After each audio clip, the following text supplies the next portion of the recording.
সূরা হামিম সেজদার ২৬ নম্বর আয়াতে আল্লাহ জানিয়েছেন ওয়াকালাল্লাযীনা কাফারু লা তাসমাউ লিহাযাল কুরআন ওয়ালগাউ ফীহি লাআল্লাকুম তাগলিবুন। আল্লাহ পাক বলেন, হে নবী, কোরআন নাজিল হওয়ার পরে কাফেরেরা সিদ্ধান্ত নিয়েছিল, এখনো নিচ্ছে, ভবিষ্যতে কিয়ামত পর্যন্ত যারা কাফের তারা এই সিদ্ধান্ত নেবে কি লা তাসমাউ লিহাযাল কুরআন, হে পৃথিবীর মানুষেরা এই কোরআন শুনতে যেও না, কোরআন শোনা যাবে না, এর প্রসারে যেভাবে হোক বাধা দাও, বন্ধ করে দাও। শুধু বাধা দাও, বন্ধ করে দাও, এতটুকু তারা শেষ করেনি। আল্লাহ বলেন ওয়ালগাউ ফীহি, এটা কি করে বন্ধ হয় সেই চেষ্টা করো। দরকার হয় হট্টগোল বাঁধাও, ঢোল ঢুকি তবলা বাজাও, বিশৃঙ্খলা তৈরি করো, আতঙ্ক তৈরি করো, যেভাবেই হোক এর প্রসারে বাধা দাও। লাআল্লাকুম তাগলিবুন, আশা করা যায় তোমরা বিজয় হবে। তোমরা যে চিন্তা ভাবনা নিয়ে চলতে চাও ওই চিন্তা গালেব হবে। এই যে চিন্তাটা ছিল কাফেরদের, কাদের? তাহলে আজও দুনিয়াতে যদি কেউ এই চিন্তা ভাবনা নিয়ে কোরআনে কারিমের প্রসারে বাধা দেয়, বুঝবেন ওটা টাটকা নির্ভেজাল কাফের। একটাই কথা, ও বাধা দিয়েছিল কোরআনে। এই যে আয়াতটা বললাম সূরা হামিম সেজদার ২৬ নম্বর আয়াত, ওই জামানায় যেহেতু ক্ষমতায় ছিল, ওর একটা সংসদ ছিল, নাম ছিল দারুন নদওয়া।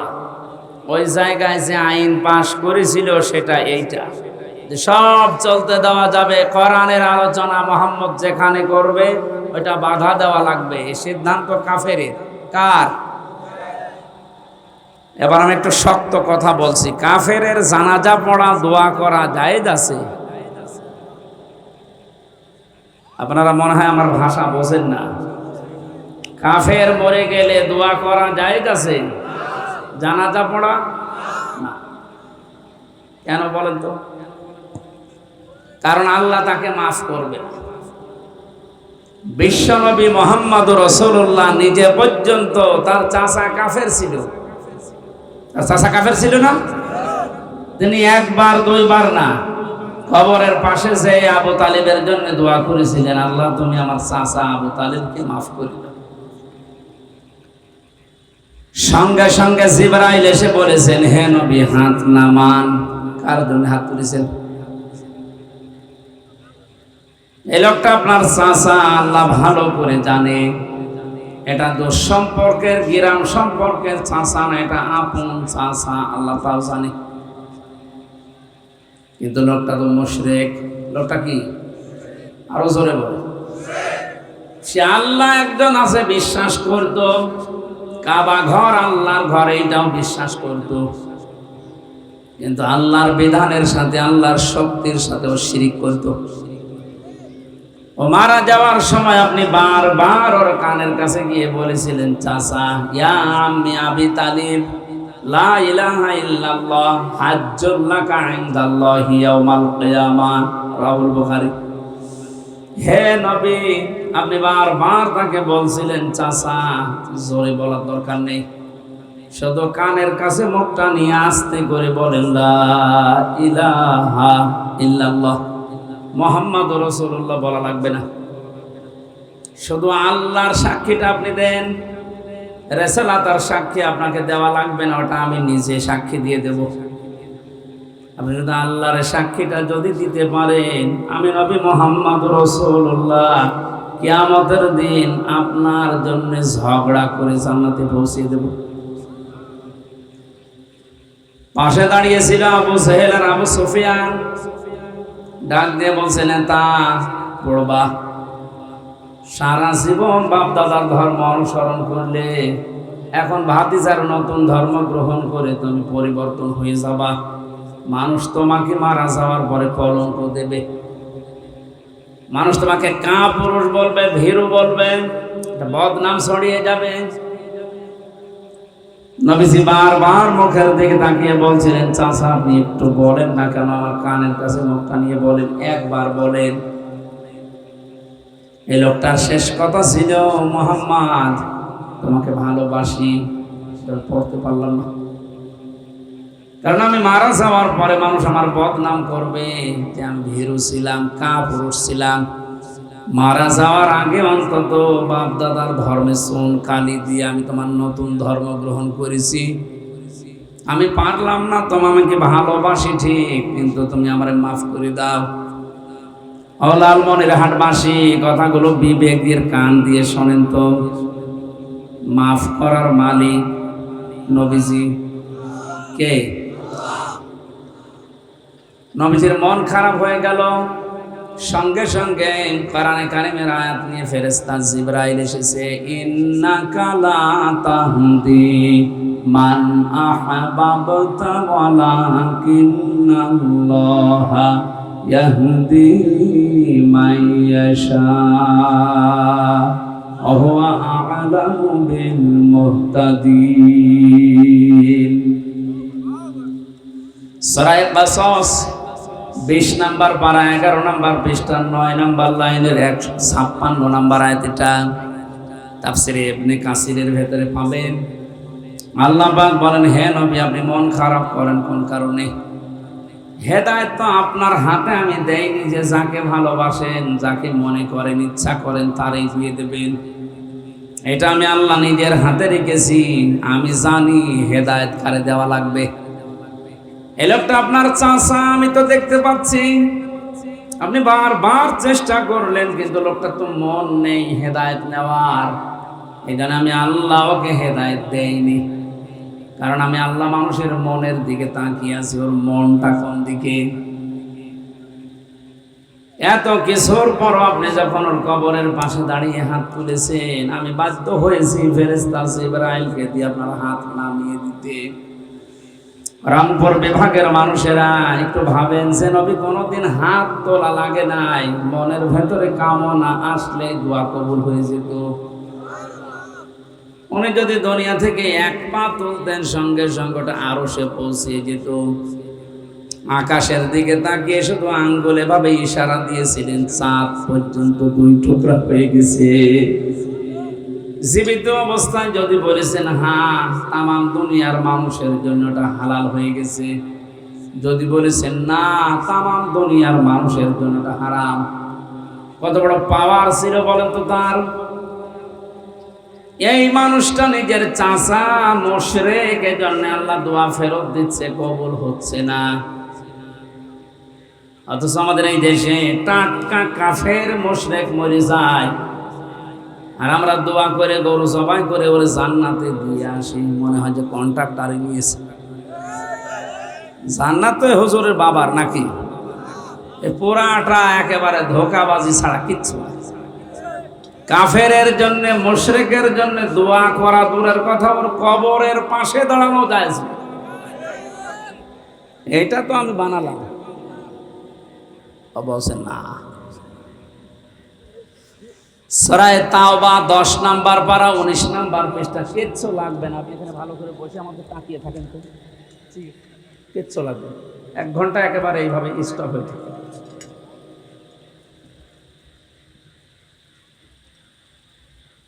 চুরাশি নাম্বার আয়াতে আল্লাহ ফতোয়া দিচ্ছেন, ওয়ালা তুসাল্লি আলা আহাদিন মিনহুম মাতা আবাদা ওয়ালা তাকুম আলা কবরি। হে নবী, এই লোকটার জন্য আপনি দোয়া করবেন না। আমি আল্লাহ আজকে রায় দিয়ে দিলাম, ওর কবরের পাশে আপনি দাঁড়াবেন না। লালমনিরহাটবাসী, কথাটা শক্ত, আল্লাহ শক্তভাবে ফতোয়া দিয়েছেন, এই জন্য একটু শক্ত লাগছে। কাফেরের জন্য জানাজা পড়া, দোয়া করাও জায়েজ নেই। অথচ আজ এই ডিজিটাল যুগে, স্মার্ট বাংলাদেশে আমাদের মনে হচ্ছে দিন দিন কাফের বেড়ে যাচ্ছে। কারণ কোরআনে বাধা দিলে সে যেই হোক ও কাফের। আজকের এই অনুষ্ঠানটা প্রচার করতে দিলেন না, কোন কারণে বলেন তো? কোরআনে কারিম এখানে প্রসার হবে আপনি নিজেও জানেন।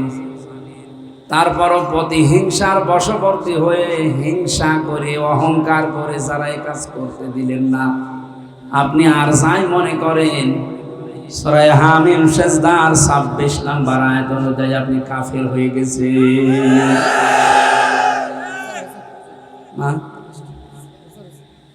প্রচার হয়েছে।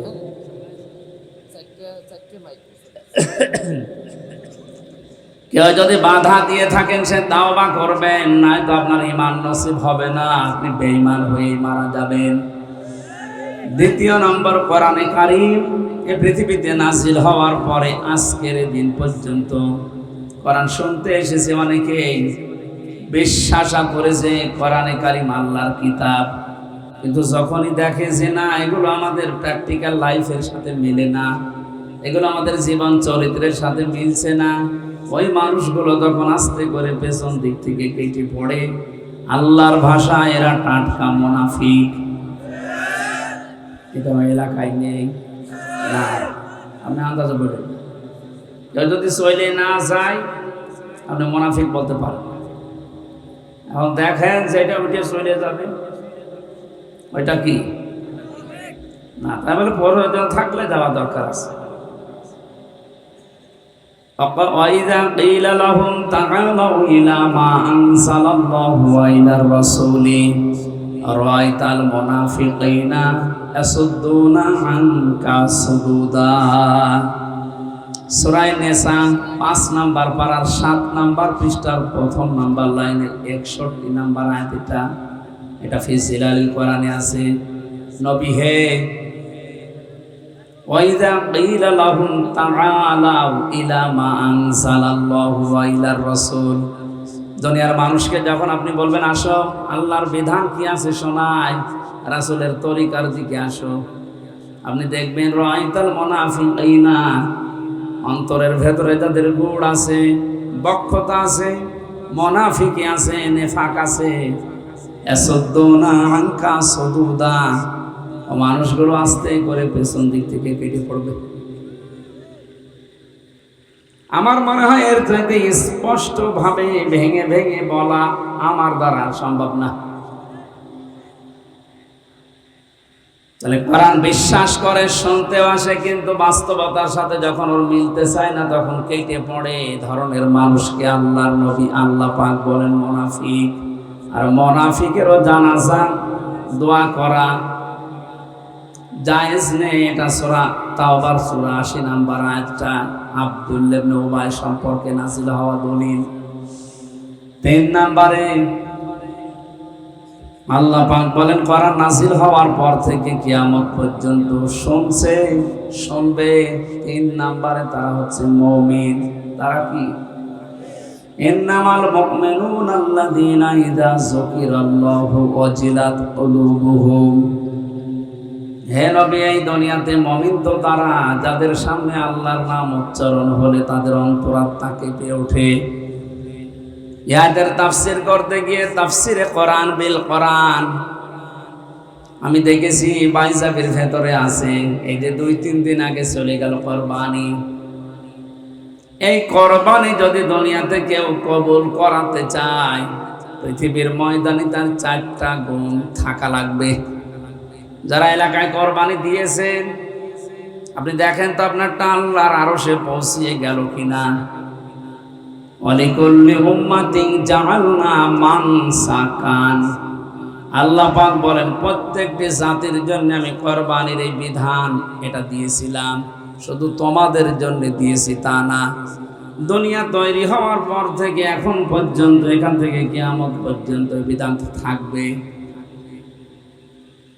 হ্যাঁ, তাদের ধরন হয়তো আলাদা ছিল, তাদের সিস্টেম ছিল, পদ্ধতি ছিল হয়তো ভিন্ন ভিন্ন।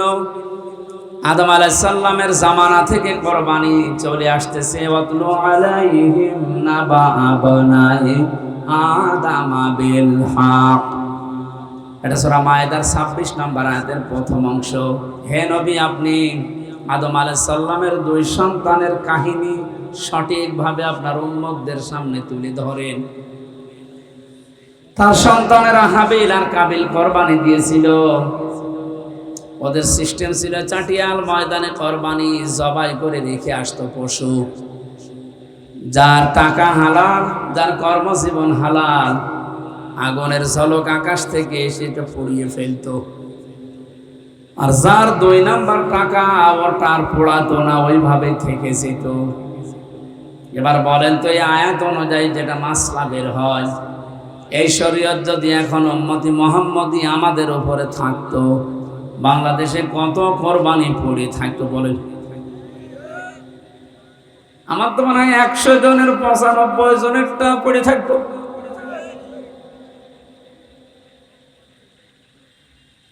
অনার যেমন পড়েছিল চাটিয়াল ময়দানে, মানুষ বুঝতো যেটা 2 নাম্বারে করে, এর টাকা হালাল না, ওর সাথে আত্মীয়তা করা, সম্পর্ক করার সময় বাদ দিয়ে দিত।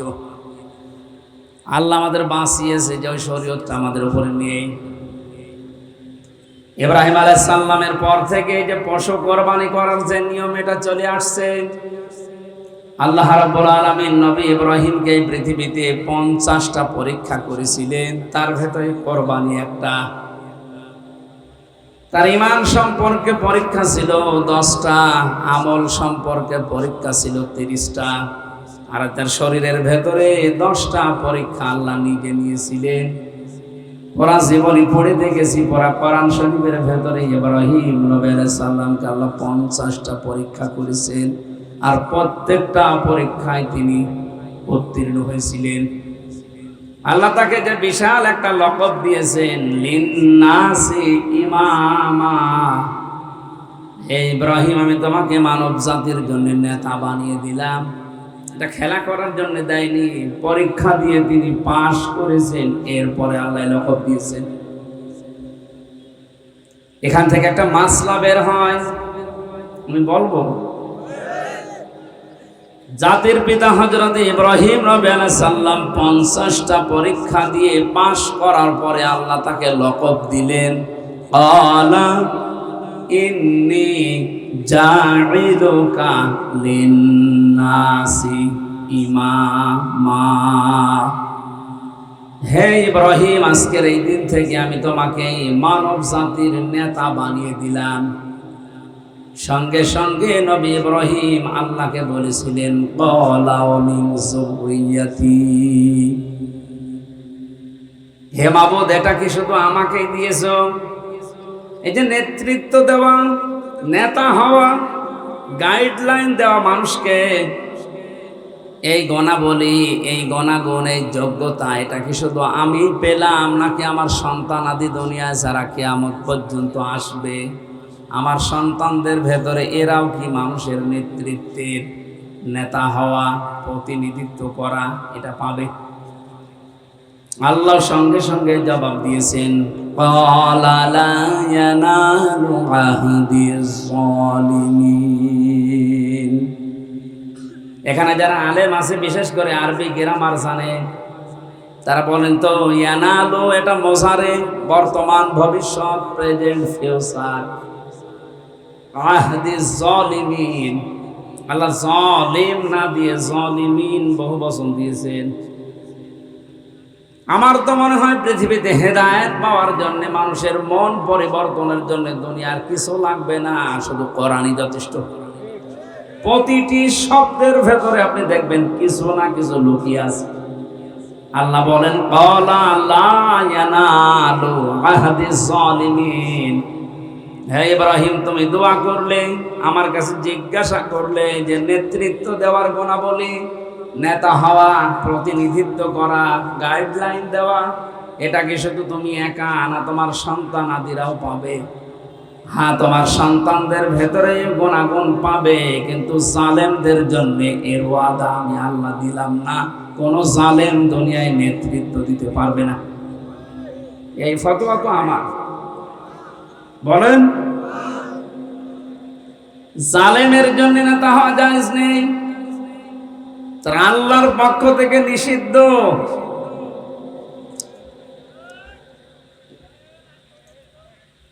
অথচ তামাম পৃথিবীর দিকে তাকালে একটা বিষয় আমরা ক্লিয়ার, এখন তামাম দুনিয়ার দিকে তাকান, বড় বড় জালেম সারা দুনিয়াতে তারা আজ বড় নেতা হয়ে বসে আছে। এটা ফিলিস্তিনে পাখির মতো মানুষ হত্যা করছে এই জালেমেরা, ওরাই দুনিয়ার বড় নেতা। তো জালেমের জন্য নেতা হওয়াই জায়েজ নেই। ইব্রাহিম নবী আলাইহিস সালাম আমাদের জাতির পিতা, উনি থেকে শুরু করেছে এই যে কুরবানি চলছে, চলবে কিয়ামত পর্যন্ত এই পশুর মাধ্যমে। আল্লাহ রাব্বুল আলামিন জানিয়েছেন, এটা সূরা হজের 34, 35, 36 নাম্বার আয়াতগুলোতে আছে, আল্লাযীনা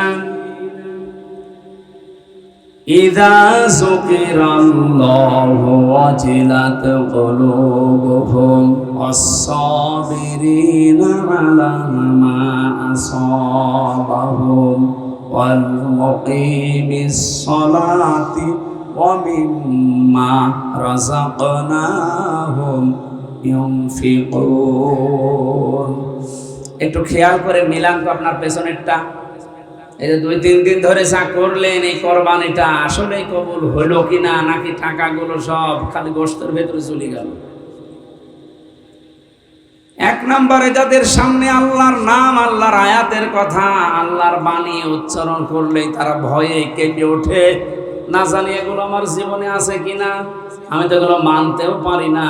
তখন ওরা ভয় পায়, অন্তরের ভেতরে কাঁপ ধরে। এই গুণ আজ আমাদের ভেতরে নেই। আর আল্লাহর আয়াত শুনলে অনেকের বিদ্যা আরো বাড়ে। তার মানে আল্লাহর কথা শুনলে যারা ভয় পায় না, তাদের কোরবানি কবুল হয়নি। আমার ভাষা বোঝেন তো? 2 নম্বরে অস-সাবিরিনা আলা মা আসাবাহুম, দুনিয়াতে যাদের উপরে বিপদ আপদ আসলে যে মানুষগুলো ধৈর্য ধারণ করে। আয়াতের তাফসিরে আমি যত মুফাসসিরের কওল মিলিয়েছি, সব মুফাসসির আয়াতের ব্যাপারে একমত। পৃথিবীতে ইসলামের উপরে চলতে গিয়ে যার উপরে যত বড় বড় বিপদ আসবে, ওই লোকটা যদি সঠিকভাবে ধৈর্য ধারণ করতে পারে, ওর জীবনের কোরবানিতে ওর যে ত্যাগ তিতিক্ষা যা করেছে ইসলামের জন্য, যত কষ্ট সহ্য করেছে, ওইগুলো সব তাড়াতাড়ি আল্লাহর দরবারে কবুল হবে। এবার আপনি মিলান আপনার হচ্ছে কিনা। আপনি কি করেছেন ইসলামের জন্য? কয়দিন কষ্ট করেছেন ইসলামের জন্য? কয়দিন আপনি আতঙ্কে থেকে ইসলামের জন্য? অথচ বিশ্ব নবীর মতো মানুষ জীবিত অবস্থায় 82 বার ইহুদিদের টার্গেট হয়েছিলেন, তাকে হত্যা করে ফেলবে। আপনার জীবনে এরকম কোনো মুসিবত কষ্ট নেই। আপনার বিভিন্ন লাইন দিয়ে টাকা পয়সা আসে, আপনি ওগুলো উত্তোলন করেন, খান আর আল্লাহ আল্লাহ করেন, আপনার কোনো বিপদ নেই না। আপনার জীবনের কোরবানি তাড়াতাড়ি কবুল হওয়ার জন্য আয়াতের এই দ্বিতীয় শব্দের দিকে খেয়াল করবেন, অস-সাবিরিনা আলা মা আসাবাহুম। তাদের উপরে বিপদ আপদ আসলে ওরা ওভারকাম করার জন্য চেষ্টা চালায়। হ্যাঁ, হতাশ হয়ে পড়ে না, হায় হতাশ করে না, কি হয়ে গেল, কি হচ্ছে, আর হবে না, না। ও মানুষগুলো ওগুলো থেকে পরিত্রাণ পাওয়ার জন্য, ওই বিপদকে ওভারকাম করার জন্য তারা চেষ্টা চালায় ধৈর্যের সাথে, এই বিশ্বাস নিয়ে যে আল্লাহ আমাদের সাথে অবশ্যই আছেন।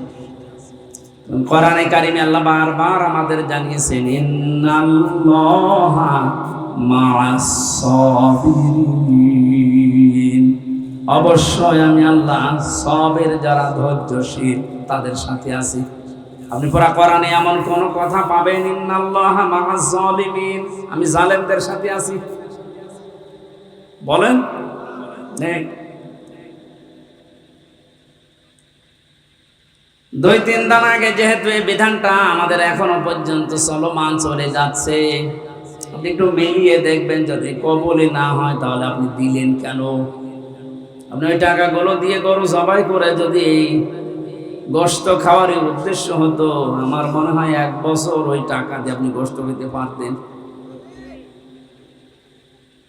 সুতরাং কোরবানি কবুল হয়েছে 2 নম্বরে তাদের, এই পৃথিবীতে যারা বিপদে আপদে মুসিবতে ধৈর্য ধারণ করে টিকে আছে। তিন নাম্বার হল মুকিমিস সালাত, যারা দুনিয়াতে নামাজকে দাঁড় করানোর জন্য চেষ্টা চালায়। যদি বলেন হ্যাঁ আমি তো করি, না, আপনি নামাজ পড়েন, আপনি নামাজ পড়েন, আমিও নামাজ পড়ছি, কিন্তু নামাজ দাঁড় করানোর জন্য, কায়েম করার জন্য আমাদের কোনো চেষ্টা নেই। আর এই চেষ্টা যারা করে তাদেরকে আমরা আরো বাঁশ দেই। আরে ভাই, পড়া কোরআনে শুধু এক জায়গায় পাবেন নামাজ পড়ো, আর 82 জায়গায় আছে নামাজ দাঁড় করাও। একের মর্ম বুঝে আপনি সারা জীবন নামাজ পড়তেছেন, 82 বার যে আল্লাহ বললে আকিমুস সালাত, নামাজকে দাঁড় করাও। হ্যাঁ, বাংলাদেশে আজ নামাজের অনুষ্ঠান হয়, 5 ওয়াক্ত মসজিদে আজান হচ্ছে, ইমাম আছে, খতিব আছে, নির্ধারিত সময়ে একামত দিয়ে নামাজ হচ্ছে কাতার সোজা করে। কিন্তু এই নামাজ থেকে 27টা শিক্ষা আল্লাহ দিতে চায়, একটা শিক্ষা আমাদের ব্যক্তি জীবন থেকে আন্তর্জাতিক জীবন পর্যন্ত নেই। শুধু কাতার সোজা করো ইমাম যখন বলেন, 16 সাল থেকে পর্যন্ত এই 3 বছর বাদ দিয়ে আমি যতবার কাবায় গেছি, মসজিদে নববীতে গেছি, ওই দেশের নিয়মই প্রথমে কাতার সোজা করো, আরবিতে এটা বলে। ইমাম সাহেব আগে তাকিয়ে বলে আগে কাতার সোজা করো।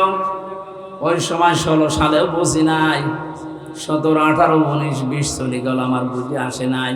বাকি 3 বছর তো জেলে ছিলাম, এখন বুঝেছি যে এটা কেন বারবার বলা লাগে। ইমাম যখন বারবার ঘোষণা দেয় যে আপনারা কাতার সোজা করেন, কাতার সোজা করেন,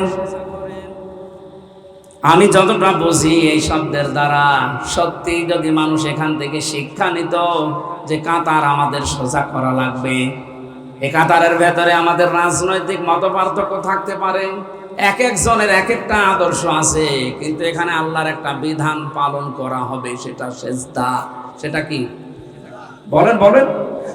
এখানে একটা বিধান মাত্র পালন করব, তাই আমরা সব এক হয়ে গেছি। এখানে আওয়ামী লীগ, বিএনপি, জাতীয় পার্টি, জামাত, জাসদ, বাসদ নেই, সব এখন আমরা এক। আপনি আজ পর্যন্ত শুনেছেন নামাজের কাতারে দাঁড়িয়ে কোন বিএনপি বলেছে ওই আওয়ামী লীগ চলে যা পেছনে বলেছে? আপনি ওখানে আল্লাহর একটা বিধান পালন করবেন, এক হয়ে গেলেন সব। 15 বছর মামলা চলছে আপনার সাথে, যার সেই লোকটা আপনার পাশে দাঁড়িয়েছে, আপনি তাকে বের করে দেন না। কি নিলেন এই কাতার থেকে? এটা যদি সত্যি আপনি পরিবার, সমাজ, রাষ্ট্রে নিয়ে যেতে পারতেন, এই দেশে আমার মনে হয় কোনোদিন কোনো মানুষ অত্যাচারিত হতো না। কারণ নামাজের একটা কাতার থেকেই শিক্ষা নিয়েছি যে এখানে আল্লাহর একটা বিধান পালন করবো, শুধু সবাই মিলে সেজদা দেব। এই জায়গায় যেমন সব কাঁধের সাথে কাঁধ মিলিয়ে আমি এক হয়ে গেছি, এখান থেকে বাইরে যখনই যাব তখন কিন্তু সব আমরা এক, বিশেষ করে আল্লাহর বিধানের ক্ষেত্রে। তখন আল্লাহর বিধানে হাত দেওয়ার সাহস এই দেশে কেউ করতো না। এটা তো নামাজের কাতারে গেল। এই কাতারটা পৃথিবীর 57টা মুসলিম রাষ্ট্র, এখন সবাই তো নামাজ পড়ছে।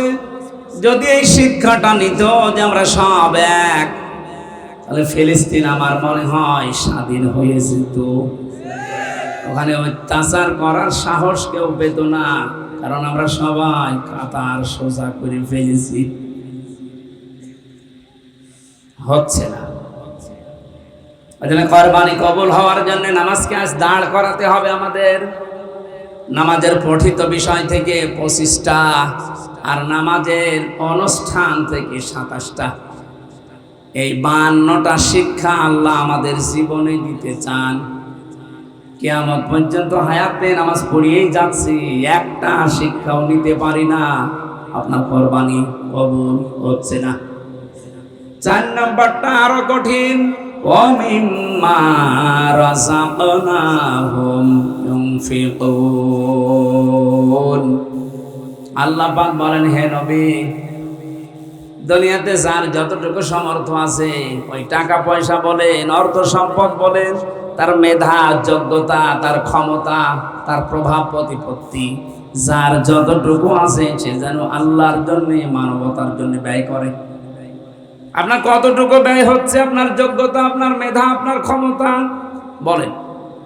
আপনি তো কোরবানি করে আসলেন 2.5 লাখ টাকা দিয়ে, আপনার ক্ষমতাটা কতটুকু মানবতার জন্য, আল্লাহর বিধানের জন্য আপনি ব্যয় করতে পারছেন? আপনি নিজেকে প্রশ্ন করেন।